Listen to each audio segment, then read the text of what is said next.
Assalamu alaikum, dear friends and students, all of you. Welcome back with another new lesson with অনিক খান। আজকে আমরা history of English literature নিয়ে আলোচনা করব। আজকের ক্লাসটা খুবই ইম্পর্টেন্ট আপনাদের জন্য, কারণ হিস্ট্রি অফ লিটারেচার আপনাদের অনেক সময় অনেক বিপদে ফেলে। তো সেই বিপদ থেকে উদ্ধার করার জন্য আজকে আমি আপনাদের সামনে হাজির হয়েছি। এই হিস্ট্রি অফ ইংলিশ লিটারেচার কীভাবে আপনি মনে রাখতে পারেন, কত সহজে আপনি মনে রাখতে পারেন, সেগুলি আজকে আপনাদের দেখাবো। তো ক্লাস শুরু করার আগে বলে নিই, হিস্ট্রি অফ ইংলিশ লিটারেচার জিনিসটা কী। হিস্ট্রি অফ ইংলিশ লিটারেচার, আচ্ছা, হিস্ট্রি মানে ইতিহাস, আর ইংলিশ লিটারেচার মানে ইংরেজদের ইতিহাস। আচ্ছা, ইংরেজ কারা? যারা ইংল্যান্ডে বাস করে তাদের ইতিহাস, অর্থাৎ ইংরেজি সাহিত্যের ইতিহাস বিভিন্ন এজ বা পিরিয়ডে বিভক্ত, ঠিক আছে। তো আর এই সকল এজ বা পিরিয়ড ইংল্যান্ড এবং ইংলিশ পিপলদের ইতিহাসের সাথে ওতপ্রোতভাবে জড়িত। ইতিহাসবিদগণ এই সকল এজ এর নামকরণ করেছেন সমসাময়িক রাজা, রানী বা প্রভাবশালী লেখক অথবা ওই যুগের প্রভাবক স্পিরিট বা ধর্মযাজক এর নাম অনুসারে। তবে ইংরেজি সাহিত্যের এজ এর নামকরণ ও সময়সীমা নিয়ে ইতিহাসবিদদের মধ্যে মতপার্থক্য রয়েছে। তারপরও এমএইচ অ্যাব্রামসের দেওয়া নামকরণ বা সময়কাল অধিক নির্ভরশীল ও সুপরিচিত। তো এমএইচ অ্যাব্রামসের যে নামকরণ সেই অনুসারে আমরা আজকে হিস্ট্রি অফ ইংলিশ লিটারেচার আপনাদের দেখাবো। তো চলুন আমাদের ক্লাসটা শুরু করি। প্রথমে আমরা দেখি যে ইংরেজি সাহিত্য বা ইংরেজি সাহিত্যের প্রধান 8টি যুগ। প্রধান কয়টা যুগ? 8টা যুগ। এখন 8টা যুগের নামটা আমরা দেখি। যে প্রথমে ওল্ড ইংলিশ পিরিয়ড, তারপর মডার্ন ইংলিশ পিরিয়ড, তারপর রেনেসা পিরিয়ড, তারপর new classical period, romantic period, Victorian period, modern period, then সবার শেষে আমরা দেখি এখানে কি আছে, পোস্ট মডার্ন পিরিয়ড। তো এখন আপনারা মাথা নষ্ট হয়ে যেতেছে যারা প্রথমবারের মতো ইংরেজি সাহিত্য দেখতেছেন, এগুলি আবার কীভাবে মনে রাখবো? কোনো ব্যাপার না, আপনাকে শুধু মনে রাখবেন, একদম সিরিয়ালি মনে রাখবেন, বুঝতে পারছেন? একদম সিরিয়ালি আপনার মনে রাখার টেকনিকটা আমি বলে দিচ্ছি, ঠিক আছে? এই দেখেন মনে রাখার technique, Omar and Rabi MP. তো এখানে ছোট্ট একটা গল্প বলি আপনাদের। ওমর এবং রবি ছিল দুই ভাই। কি? এই যে রবি আর ওমর, এরা দুই ভাই ছিল। কিন্তু এই দুই ভাইয়ের একটা স্বপ্ন ছিল তারা বড় হয়ে এমপি হবে। কি হবে? এমপি হবে। এখন তারা বড় হয়ে গেছে এবং তারা দুইজনেই এমপি। সুতরাং আমাদের নিশ্চয়ই মনে থাকবে Omar and Rabi MP. Omar and Rabi MP. আচ্ছা, ওমর অ্যান্ড রবি এমপি, এখন এটাতে কি বুঝাইলাম এখন আমি ক্লিয়ার করে দিচ্ছি। এখন আসি এখানে ওমর। এখন এখানে আমরা দেখতে পাচ্ছি যে ওমর মানে ও এম আর। আমরা কিন্তু ফেসবুকের ভাষায় সংক্ষেপে কিন্তু ওমর, তারপর আমারকে লিখি এ এম আর, তোমারকে লিখি টি এম আর, আর ওমরকে নাম লিখছি ও এম আর। আচ্ছা, আমরা এখন দেখি ওতে কি হয়। ওতে আমাদের old English period. Old English period, ঠিক আছে। ওল্ড ইংলিশ পিরিয়ডের ডিউরেশনটা 450 থেকে 1066, ঠিক আছে। এরপর আমরা দেখি, এরপর আছে Middle English period. M A Middle English period, এটা ডিউরেশন 1066 থেকে 1500 পর্যন্ত। তো এখন লাস্টে আসছে কি আর।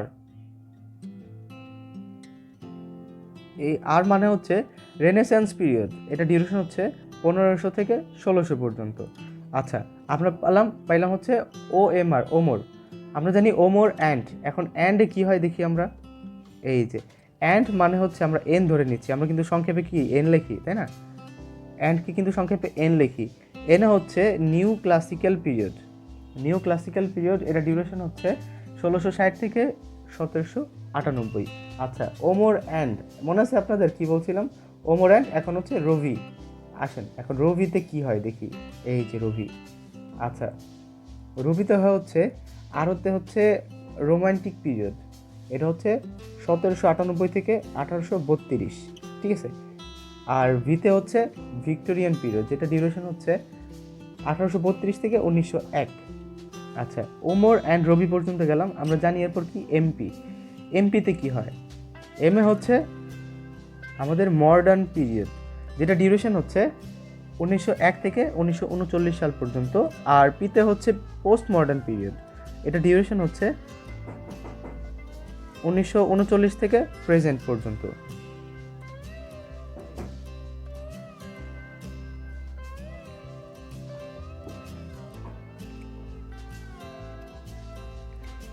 এখন আমরা দেখব যে এই পিরিয়ডগুলোর বিস্তারিত, অর্থাৎ প্রত্যেকটা পিরিয়ডের ভিতরেই আমাদের ছোট্ট ছোট্ট কিছু পিরিয়ড রয়ে গেছে, যেগুলো হচ্ছে আমরা অনেক চেষ্টা করি কিন্তু ভুলে যাই। আমরা অনেক পড়াশোনা করি তাও মনে রাখতে পারি না।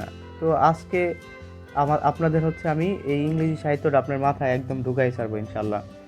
এখন আমরা প্রত্যেকটা এজের ভিতরে ছোট ছোট এজ সম্পর্কে জানবো। প্রথমে আমরা দেখি যে ওল্ড ইংলিশ পিরিয়ড, বা এটাকে বলা হয় অ্যাংলো স্যাকশন পিরিয়ডও বলা হয়, ঠিক আছে। এটার ডিউরেশন হচ্ছে 450 থেকে 1066। এই যুগের কোনো ভাগ করা হয়নি, এই যুগকে কোনো ভাগে ভাগ করা হয়নি, আমরা জেনে রাখলাম। তো চলুন এরপরেটা দেখি। এরপরে আছে মিডল ইংলিশ পিরিয়ড, ঠিক আছে।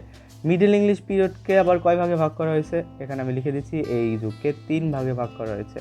কি কি এখন আমরা দেখি 3 ভাগে কি কি ভাগ করা হয়েছে। প্রথমে হচ্ছে অ্যাংলো নরমান পিরিয়ড, যেটা ডিউরেশন হচ্ছে 1066 থেকে 1340। দেন হচ্ছে আমরা দেখি যে 2 নম্বরে হচ্ছে দ্য এজ অফ চসার, এটা ডিউরেশন হচ্ছে 1340 থেকে 1400। এরপরে হচ্ছে আমরা দেখি যে ব্যারেন এজ বা ডার্ক এজ, এটা ডিউরেশন হচ্ছে 1400 থেকে 1485। এখন আপনাদের মনে একটা প্রশ্ন আসছে যে এগুলো আমরা কিভাবে মনে রাখবো। হ্যাঁ, সেই টেকনিকও আপনাদের দিয়ে দিয়েছি। চলুন আমরা মনে রাখার টেকনিকটা দেখে নিই। মনে রাখার টেকনিকটা হচ্ছে এই যুগটা মধ্যযুগের ইংরেজরা এবিসিকে এসিবি পড়তো, অর্থাৎ তারা একটু উল্টা করে পড়তো, ঠিক আছে, এসিবি। তো আমরা এখন দেখি এই এসিবিতে কি হয়। আপনার এখানে এতে হচ্ছে অ্যাংলো নরমান পিরিয়ড, যেটা ডিউরেশন হচ্ছে 1066 থেকে 1340। সিতে হচ্ছে আমরা দেখি সিতে হচ্ছে দ্য এজ অফ চসার, এটা ডিউরেশন হচ্ছে 1340 থেকে 1400। এরপর আমরা দেখি ব্যারেন এজ বা ডার্ক এজ, এটা হচ্ছে 1400 থেকে 1485। তো এখন আমরা রেনেসান্স পিরিয়ডটা দেখব। তো আমরা এখানে লিখে দিচ্ছি যে এখানে রেনেসান্স পিরিয়ডটা হচ্ছে 1560 থেকে 1660 পর্যন্ত, 1500 থেকে 1660 পর্যন্ত। এই যুগকে 4 ভাগে ভাগ করা হয়। কয় ভাগে? 4 ভাগে। দেখি আমরা কি কি 4 ভাগটা কি। এটা হচ্ছে প্রথমে আছে হচ্ছে আমাদের এলিজাবেথিয়ান এজ, যেটা ডিউরেশন হচ্ছে 1598 থেকে 1603। দেন হচ্ছে আমাদের আছে জেকোবিন এজ, যেটা ডিউরেশন হচ্ছে 1603 থেকে 1625। এরপর আমরা দেখি এরপর আছে হচ্ছে আমাদের ক্যারোলাইন এজ, বা ক্যারোলাইন এজের ডিউরেশনটা হচ্ছে 1625 থেকে 1649 পর্যন্ত। দেন লাস্ট 4 নাম্বারটা হচ্ছে আমাদের কমনওয়েলথ এজ, যেটা ডিউরেশন হচ্ছে 1449 থেকে 1600 পর্যন্ত। তো আসেন আমরা মনে রাখার টেকনিকটা দেখে নিই। মনে রাখার টেকনিকটা হচ্ছে এখানে লিখে দিচ্ছি, দেখেন এলে যে কাকু। আচ্ছা, এলে যে কাকু, এটা দিয়ে আবার কি বুঝলাম? হ্যাঁ, এটা একটা ছোট্ট গল্প আছে, গল্পটা আপনারা শোনেন। সেটা হচ্ছে এক লোকের কাকা, অর্থাৎ কাকাকে কাকু বলে, অর্থাৎ বাবার যে ভাই কাকা তাকে কাকু বলে অনেকেই। তো কাকুকে বলতেছে অনেকদিন আগে তার একটা কাকু, ধরেন একজনের কাকু মারা গেছে, ঠিক আছে। হঠাৎ করে অনেকদিন পর দেখলেন যে কাকু আবার ফিরে আসছে, ঠিক আছে। তখন কি হলো, আপনি ভাবলেন যে কাকুর পুনর্জন্ম হয়ে গেছে, ঠিক আছে। এখন আপনি ভাবলেন যে আরে কাকু এলে, কোথায় থেকে এলে, ঠিক আছে। এই জন্য আপনি বলছেন অবাক হয়ে, এলে যে কাকু, ঠিক আছে। তো এলে যে কাকু দিয়ে আমরা কি বুঝি, এখন আমরা একটু দেখি। হ্যাঁ, এইখানে দেখেন আমি সুন্দর করে আপনাদের লিখে দিচ্ছি। এলে থেকে হচ্ছে এলিজাবেথিয়ান এজ, এটা হচ্ছে 1598 থেকে 1603 পর্যন্ত। আর নেক্সট হচ্ছে জেকোবিন এজ, 1603 থেকে 1625 পর্যন্ত। আর কাতে হচ্ছে ক্যারোলাইন এজ, যেটা ডিউরেশন হচ্ছে 1625 থেকে 1649 পর্যন্ত। আর কোতে হচ্ছে কমনওয়েলথ এজ, যেটা ডিউরেশন হচ্ছে 1649 থেকে 1660 পর্যন্ত। এখন আমরা দেখব new classical period. New classical পিরিয়ডটা ডিউরেশন হচ্ছে 1660 থেকে 1797 পর্যন্ত। আপনারা দেখতে পাচ্ছেন এই যুগকে 3 ভাগে ভাগ করা হয়েছে। কয় ভাগে? 3 ভাগে। কি কি ভাগে এখন আমরা দেখে নিই, চলুন। প্রথমে হচ্ছে the restoration period. Restoration period হচ্ছে ডিউরেশন 1660 থেকে 1700 পর্যন্ত। 2 নম্বরে হচ্ছে আমাদের দ্য অগাস্টিয়ান এজ, বা হচ্ছে দ্য এজ অফ পোপ, এটা ডিউরেশন হচ্ছে 1700 থেকে 1745 পর্যন্ত। দেন হচ্ছে আরেকটা এজ আছে আমাদের, দ্য এজ অফ জনসন, বা এটা এজকে বলা হয় দ্য এজ অফ সেন্সিবিলিটি। তো এটা ডিউরেশন হচ্ছে 1745 থেকে 1885 পর্যন্ত। তো আমরা এখন দেখলাম যে এই নিউ ক্লাসিক্যাল পিরিয়ডের 3টা এজ। এখন আমরা আসি যে এটা কিভাবে মনে রাখবো। এই দেখেন, মনে রাখার টেকনিকটা হচ্ছে নিউ ক্লাসিক্যালদের রাজা ছিল পোপ। তাহলে নিউ ক্লাসিক্যালদের রাজা ছিল কে? পোপ। এখন আমরা দেখি এখানে রাজা থেকে হচ্ছে, আমরা এখানে রাজা থেকে এই যে RAJ রাজ, মানে রাজাকে আমরা সংক্ষেপে লিখছি, ঠিক আছে। এখন দেখি আমরা আরে কি হয়। আরে হচ্ছে দ্য রেস্টোরেশন পিরিয়ড, ঠিক আছে। আরে হচ্ছে রেস্টোরেশন পিরিয়ড, যেটা ডিউরেশন হচ্ছে 1660 থেকে 1700 পর্যন্ত। এরপর আমরা দেখি যে কি আছে।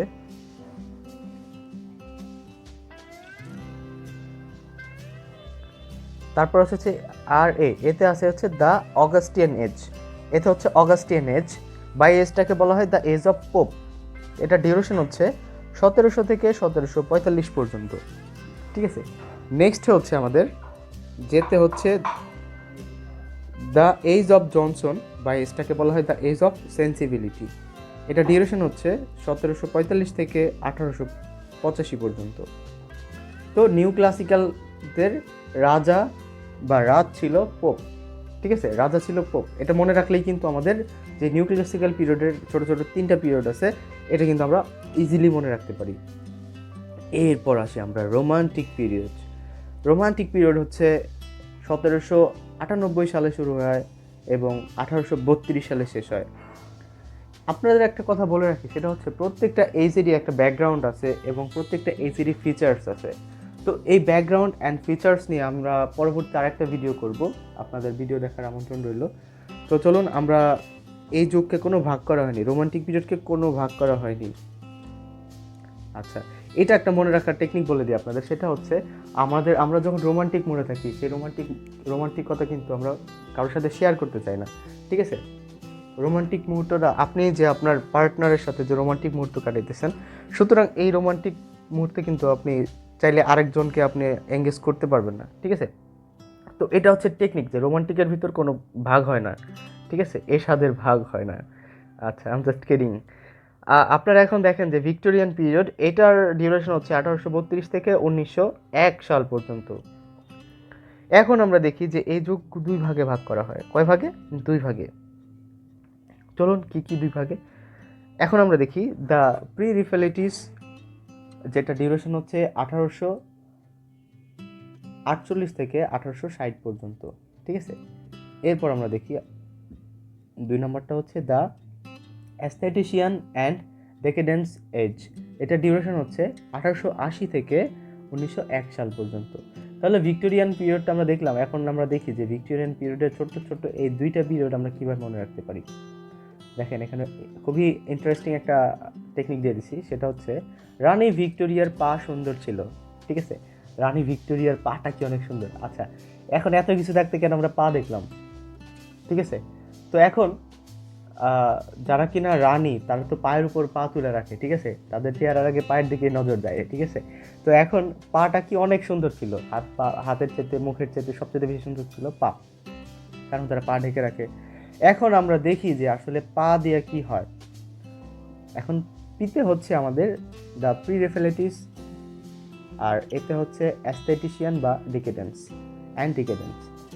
তো এই যে রানী ভিক্টোরিয়ার পা সুন্দর ছিল, এটা মনে রাখলেই কিন্তু আমাদের 2টা এজের নাম মনে থাকবে। এখন আমরা দেখি মডার্ন পিরিয়ড। আচ্ছা, মডার্ন পিরিয়ডের ডিউরেশন হচ্ছে 1901 থেকে 1939 সাল পর্যন্ত, ঠিক আছে। এই যুগকে হচ্ছে 2 ভাগে ভাগ করা যায়। একটা হচ্ছে এডওয়ার্ডিয়ান পিরিয়ড, যেটা ডিউরেশন হচ্ছে 1901 থেকে 1910। আরেকটা হচ্ছে দ্য জর্জিয়ান পিরিয়ড, ঠিক আছে। দ্য জর্জিয়ান পিরিয়ড, এটা ডিউরেশন হচ্ছে 1910 থেকে 1936 সাল পর্যন্ত। তো আসেন, মডার্ন পিরিয়ডের এই 2টা এজ আমরা কিভাবে মনে রাখতে পারি দেখি। মনে রাখার টেকনিকটা হচ্ছে মডার্ন হওয়া এত ইজি না। আমরা যারা মডার্ন হতে চাই তাদেরকে বলতেছে যে মডার্ন হওয়া এত ইজি না, ঠিক আছে। তো এখন ইজি দিয়ে আমরা কি বুঝলাম, আমরা এখান থেকে ইজিটা মনে রাখবো, ঠিক আছে। তো ইজি দিয়ে আমরা কি মনে রাখলাম, দেখি আমরা কি মনে রাখলাম। ইতে হচ্ছে এডওয়ার্ডিয়ান পিরিয়ড, যেটা ডিউরেশন হচ্ছে 1901 থেকে 1910। আর জিতে হচ্ছে জর্জিয়ান পিরিয়ড, কি জর্জিয়ান পিরিয়ড, যেটা ডিউরেশন হচ্ছে 1910 থেকে 1936 সাল পর্যন্ত। তো মডার্ন হওয়া এত ইজি না, ঠিক আছে। তো এই যে ছোট ছোট টেকনিকগুলো আপনাদের কেমন লাগলো আপনারা কিন্তু অবশ্যই নিচে কমেন্ট করে জানাবেন, ঠিক আছে। এখন আমরা দেখি পোস্ট মডার্ন পিরিয়ড, যেটা ডিউরেশন হচ্ছে 1939 সাল থেকে প্রেজেন্ট পর্যন্ত। আমরা এখানে দেখতে পাচ্ছি যে এই যুগকেও কি কোনো ভাগ করা হয়নি, ঠিক আছে, পোস্ট মডার্ন পিরিয়ড, অর্থাৎ আমরা কিন্তু এখন এটা চলতেছি কি পোস্ট মডার্ন পিরিয়ড। তো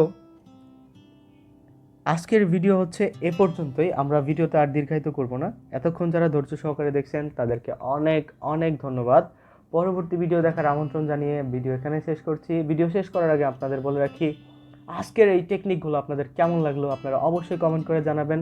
যদি ভিডিওটা ভালো লাগে লাইক করবেন, শেয়ার করবেন এবং পাশে থাকা বেল বাটনটি প্রেস করে দিবেন, যাতে আমাদের কোনো ভিডিও আপনি মিস না করেন। সবাই ভালো থাকবেন, সুস্থ থাকবেন, আল্লাহ হাফিজ।